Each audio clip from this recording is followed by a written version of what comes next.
Vamos a continuar con el programa. El próximo panel se llama Superar las grietas del pasado para pensar el modelo económico productivo del futuro. Y Argentina es conocida por su capital humano, por la riqueza de sus recursos naturales. Sin embargo, la dificultad para encontrar consensos la dejó de los países más competitivos. Una sociedad con expectativas de primer mundo y un modelo productivo en desarrollo.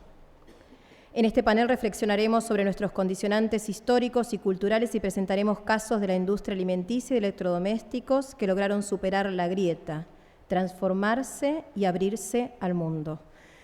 Para el análisis y diagnóstico nos va a acompañar Pablo Kirchhoff, que es profesor emérito de investigación de la Universidad Torcuato Di Tella, miembro de la Academia Nacional de Ciencias Económicas e historiador económico. Por favor, Pablo.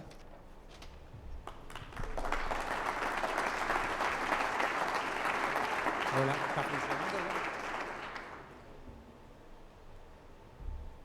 Bueno, muchas gracias. Gracias por la invitación a ACDE. Del título del panel, a mí lo que me toca es hablar de las grietas del pasado. Grietas del pasado, ¿por qué grietas del pasado yo? Porque yo soy historiador económico. Y soy historiador económico porque cada presente que me tocó vivir me dio tanto pánico que me decidí dedicarme a la historia. Lo que voy a hacer es presentar una cosa que tiene una aspiración enorme, porque parte de 1810 y llega a la actualidad. Y eso requiere una visión muy estilizada, muy sintética, quiero decir. Para lograr esa cosa sintética yo voy a focalizarme en las dos globalizaciones. ¿Qué quiero decir esto? Quiero decir algo parecido a antes de 1880 hasta 1914 o 30, según los gustos. Después voy a hacer una pausa, me voy a referir al momento de esa pausa y voy a ir a la segunda globalización, esta que empieza, digamos, a mediados de los 70 del siglo XX. Los conflictos, las grietas de la primera globalización son muy notables, porque a diferencia de cualquier otra grieta que conozcamos, a diferencia de cualquier otro tipo de conflicto que conozcamos, por ejemplo, los de la actualidad, los de los últimos años, aquel se manifestó en forma de guerras civiles entre la nación y las provincias, guerras civiles adentro de cada provincia, una lucha por el poder que no cesaba, una imposibilidad casi definitiva de poder migrar internamente porque inmediatamente alguna leva militar lo terminaba uno metiéndolo en un ejército que ni siquiera sabía uno cuál era. Esas guerras civiles fueron superadas.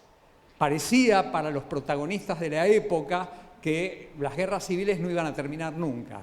Y no iban a terminar nunca por una característica, yo diría, geográfica de la Argentina, y es que Argentina tenía un solo puerto de aguas profundas, a diferencia de Estados Unidos o de Canadá o de Australia, y tenía que compartir los derechos de aduana y los beneficios de ese puerto. La provincia de Buenos Aires, que el puerto era patrimonio de la provincia, lo tenía que compartir o no compartir con las provincias, y las provincias estaban dispuestas a luchar hasta el final para que realmente hubiera una solución en ese aspecto. Además, Argentina era muy mezquina en ríos que llegaran a ese puerto, con lo cual la cosa se complicaba bastante más todavía. Eso lo cerró Roca. Eso lo cerró Roca, y lo cerró de una manera entre fortuita y audaz. Fortuita porque tuvo a su disposición dos innovaciones tecnológicas de la época que ayudaron a la integración de la Argentina al mundo del comercio mundial. Me refiero al ferrocarril, que permitió expandir la frontera agropecuaria, y al buque frigorífico, que permitió que carnes que se exportaban para alimentar a los esclavos de Brasil y Cuba ahora se convirtieran en carnes de mejor calidad para exportarle a Inglaterra o a los países europeos y a veces a Estados Unidos también. Eso lo logró Roca, pero cuando lo logra, y eso es parte de la consecuencia de la grieta, lo logra en una transacción con quienes habían sido los que habían estado peleando hasta el momento. ¿Por qué quiere decir transacción? Una manera de mostrar la transacción es mirar el tendido ferroviario entre 1880 o 1869, que es el primer censo de población, y me permite mirarlo, de ahí en adelante. Y esto lo podemos ver así. Ahí hay líneas, ¿no? Acá hay unas pocas líneas, esa línea verde, por ejemplo, que son los ferrocarriles previos a la llegada de Roca. Allí están los ferrocarriles, líneas verdes que van al norte y al oeste. Al norte y al oeste. ¿Qué quiere decir? Que esos ferrocarriles tienen un sentido de integración política, no tienen un sentido productivo necesariamente. Tienen un sentido de integración política sin la cual Argentina como nación unificada no hubiera sido posible. Esto es, los detractores de Roca le dicen, estás haciendo ferrocarriles a la luna, es decir, ferrocarriles con... Pero claro, si no hubiera hecho los ferrocarriles bien, entre comillas, a la luna, y a la luna quería decir Salta, Tucumán, Catamarca, Jujuy, si no hacía los ferrocarriles a la luna, no había paz. Y si no había paz, no había progreso. Primer punto importante sobre las grietas. Las grietas requieren a veces no un camino recto para ser solucionados, requiere no un camino de eficiencia económica necesariamente en un primer momento. Entonces, todos esos ferrocarriles no son ferrocarriles productivos. Les doy un ejemplo de la actualidad para que me entiendan qué quiero decir. Por ejemplo, si hoy, porque esto es obra pública claramente, ¿no? Si yo hoy, inversión en infraestructura, si yo hoy hiciera inversión en infraestructura sin tener en cuenta el déficit de redes cloacales que hay en las grandes periferias urbanas, en todo el país, pero me concentro en las grandes periferias urbanas, yo no estaría persiguiendo el objetivo de paz social. Y sin ese objetivo de paz social no puedo tener una Argentina productiva. Entonces, evocando aquel momento, alguien podría decir, ¿por qué tantas cloacas y no más caminos que me lleven al puerto?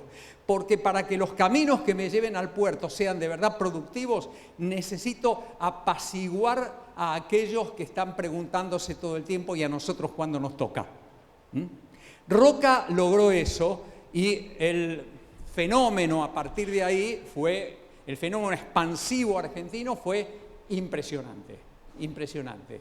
Cuando llega el presidente Theodore Roosevelt a la Argentina para las fiestas del centenario, un poquito antes de las fiestas del centenario, dice, un poco por cortesía, pero otro poco porque era verdad, que la Argentina estaba en condiciones de ser el gran competidor del sur de los Estados Unidos. Uno de los presidentes más importantes de Estados Unidos dice eso.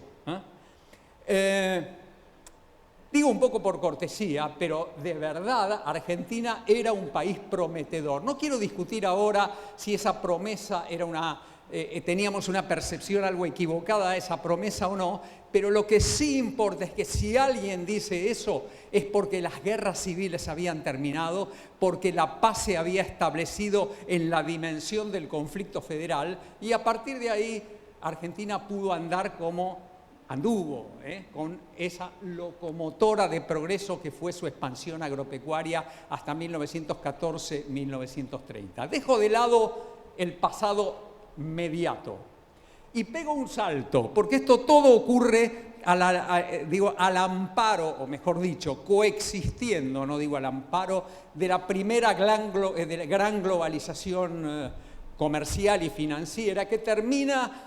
Se puede discutir cuándo, pero vamos a suponer que termina en 1930.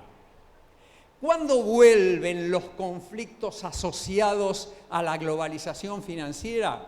Y yo diría que vuelven a mediados de los 70. Todo el periodo anterior es un periodo de industrialización mercadointernista, que era la única salida que tenía la Argentina una vez que se había quebrado el comercio internacional.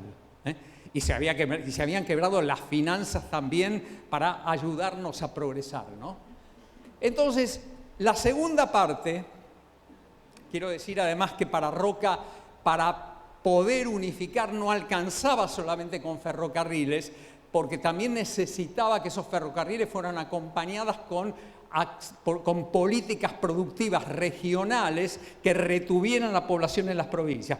El ejemplo básico es la protección al vino y al azúcar. Pasa el tiempo y llegamos a la segunda globalización, y la segunda globalización nos encuentra hoy con dos grandes conflictos que yo sintéticamente denominaría. Primero, la reedición del conflicto federal, y segundo, lo que en términos casi marxistas llamaría el conflicto de clase social, el conflicto de clase. El conflicto federal, tiene una forma distinta. Aquel conflicto, el de Roca, había encontrado a Roca y a sus sucesores con la provincia de Buenos Aires como la provincia más importante por lejos, la más rica por lejos, la que no quería ceder su riqueza. El segundo conflicto, la segunda globalización nos encuentra con esta realidad. Esto rojo es el nivel de ingreso provincial per cápita de la provincia de Buenos Aires. Buenos Aires, si Roca se despertara, si Mitre se despertara, si Irigoyen se despertara, si Alvear se despertara y vieran esto, no lo podrían creer. La provincia de Buenos Aires en la mitad de la tabla de posiciones, con un enorme aluvión de pobres en su periferia urbana. Esto no vale solamente para la provincia de Buenos Aires, pero es lo más simbólico. Vale para Rosario, vale para el Gran Rosario, vale para el Gran Santa Fe, vale para el Gran Córdoba, ¿no? Esto es un foco de conflicto extraordinario. A 20 kilómetros aproximadamente de la Casa de Gobierno hay un foco conflictivo extraordinario. Cuando uno mira la Argentina de hoy, se encuentra, por ejemplo, que la capacidad de movilización y la vitalidad de los de abajo está mucho más expresada hoy por el movimiento de los informales y de los marginales que por los sindicatos tradicionales. Eso es muy llamativo, muy llamativo. Y cuando nosotros estamos pensando en las grietas de hoy, en las grietas históricas, pero desde 1970 y pico en adelante, tenemos que tener en cuenta que el conflicto federal se interpenetra con este cambio geográfico, con esta concentración de los marginales y los pobres muy cerca de los que gobiernan, muy cerca de los ricos, además, como si fueran las favelas de Río de Janeiro y abajo están los ricos, ¿no? Estamos acercándonos a esa realidad. Yo siempre digo que para superar un conflicto, políticamente lo primero que hay que hacer es acercarse al que uno tiene más lejos. Porque es muy fácil decir, yo me junto con los que piensan igual que yo.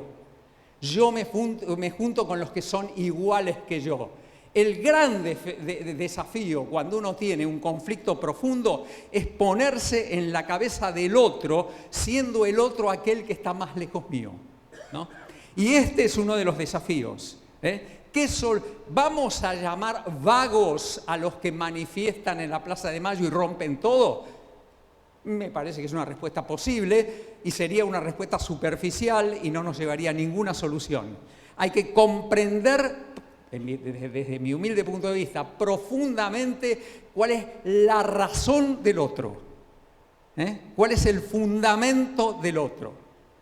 A mí me parece que esto es reeditar el conflicto federal en su modo actual, en su modo segunda globalización. Pero al conflicto federal, aquel de Roca, aquel que superó Roca, expresado ahora de ese modo, se agrega un segundo conflicto que es el conflicto de clase. Yo lo voy a mostrar a través de una evolución de una variable, que es el tipo de cambio real. Esto es una evolución desde 1935 del tipo de cambio real. Cuando el tipo de cambio real está bajo, es un tipo, acá por ejemplo, peronismo, acá por ejemplo, segundo peronismo, acá convertibilidad, acá buena parte de la actualidad, si se quiere kirchnerismo y lo que siguió. Cuando encuentro el tipo de cambio bajo, ese tipo de cambio bajo es pro consumo, pro turismo, pro viajes a Miami, pro ahorro en dólares barato. Es decir, es el tipo de cambio de las mayorías sociales, de los pobres, pero también de las clases medias que tienen aspiraciones de movilidad. Y movilidad a veces también quiere decir conocer Roma.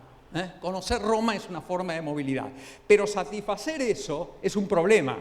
Ese tipo de cambio real choca con los tipos de cambio alto que son la expresión de la competitividad. Cuando el tipo de cambio es más alto, la Argentina es más competitiva, a menos que pueda tener un aluvión de productividad tan grande que permita superarlo por la vía de la productividad. Se probó durante la convertibilidad y no funcionó. Quiero decir, tenemos que aceptar que Argentina, yo no digo que Argentina necesite un tipo de cambio de 40 pesos, digo, tenemos que aceptar que un tipo de cambio que nos aproxime a un modelo competitivo es necesario.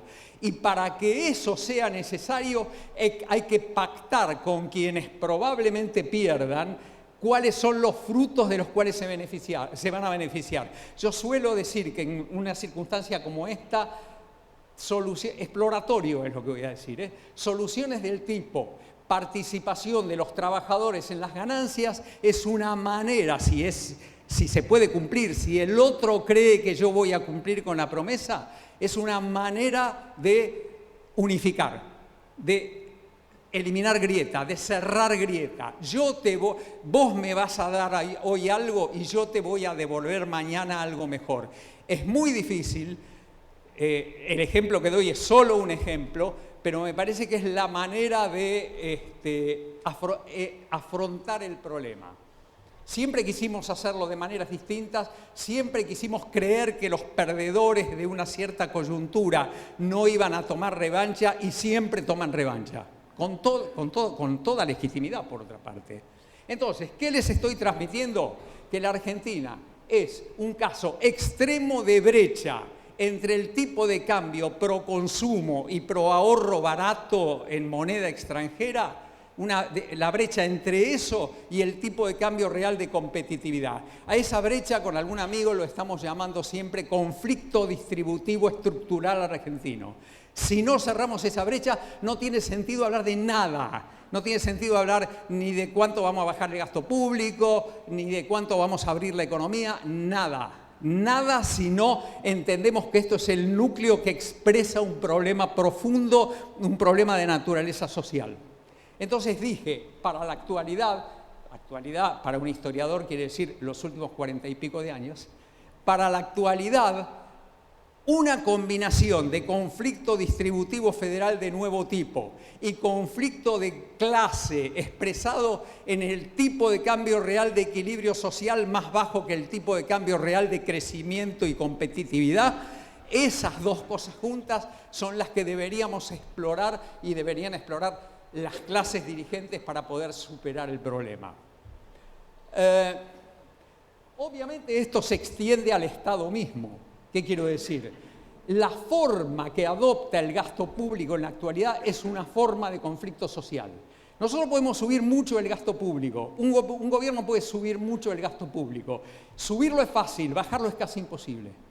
Sobre todo cuando el 65% es gasto público social. Quiero decir, a ver si se entiende, cuando yo vuelvo de mi universidad a mi casa, en el 130, yo estoy viajando con el gasto público social. No hay un muro que separa al Estado de la sociedad. Yo estoy viajando con un jubilado, con una señora que trabaja en una casa como empleada doméstica y recibe la AUH.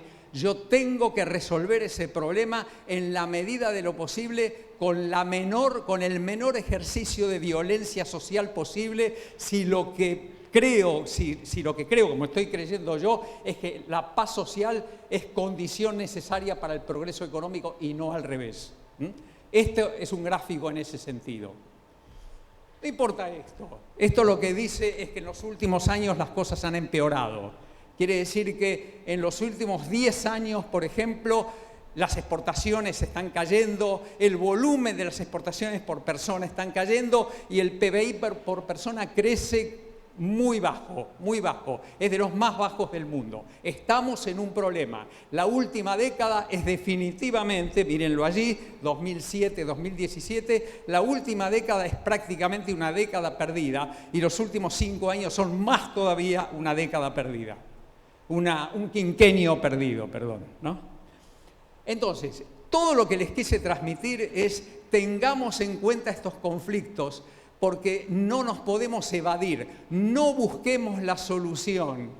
Es un chiste que se dice de los economistas. Se dice de los economistas que los economistas no buscan la llave que perdieron, donde la perdieron, sino donde hay luz.